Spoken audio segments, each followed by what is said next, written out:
if you like, bring older people back into family life. A two-year study into intergenerational learning by Griffith University has just been completed. Dr. Xanthe Golenko is the project manager of the study, and she joins us now from Brisbane. Hi, Xanthe. So what exactly were you investigating?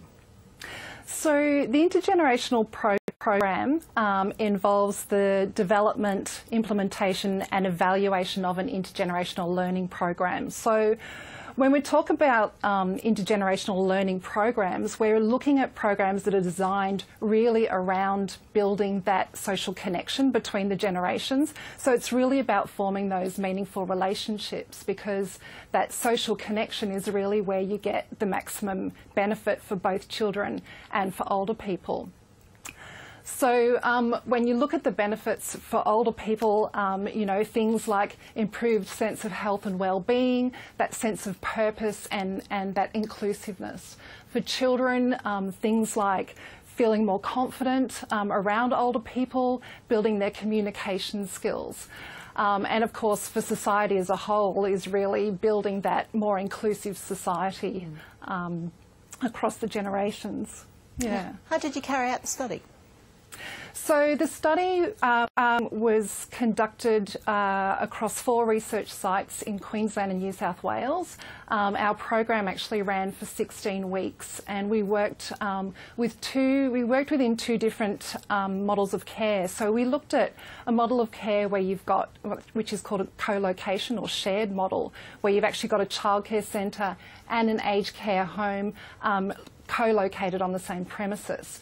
And then we've got a visitation model where you actually have a childcare centre and an aged care home located separately, and one group will travel to the other. So we were looking at the 2 different models of care. We also wanted to look beyond the actual benefits for the participants. We looked at the educational side of things, so the actual program itself and the type of activities that really enhance that engagement, and also the way the activities are facilitated.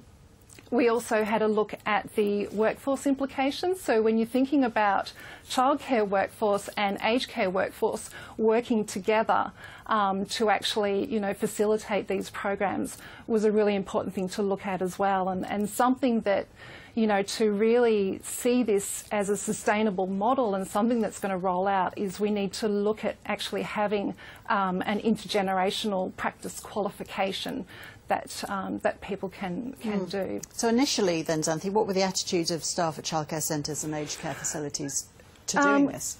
Yeah, a little bit hesitant because I think they're trained within their particular profession or their particular discipline, and so the thought of then working with a completely different group of people was a little bit daunting. But we had a training and an orientation session with the staff, so we looked at sort of ways to, you know, work with both groups.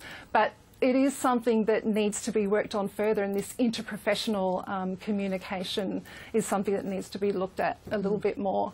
Yeah. With families being smaller and more spread out, I suppose there's less opportunity for older people and young children to spend much time together as they would have done years ago.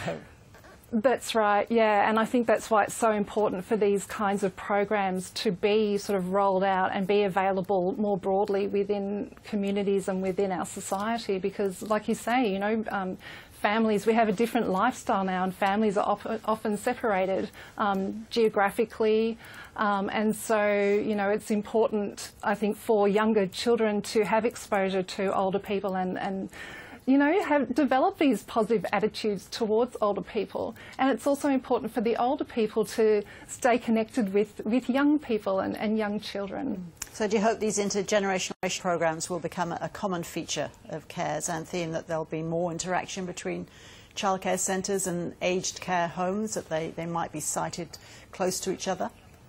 Absolutely, and that's, I guess, you know, one of the main purposes of our research is to really look at ways that we can make this sustainable and part of core business, so that it's something that can be rolled out and seen as a normal thing within our service providers in childcare and aged care. Dr. Xanthe Golenko, good to talk to you. Thank you. Thank you. Back now to the formal arrest of young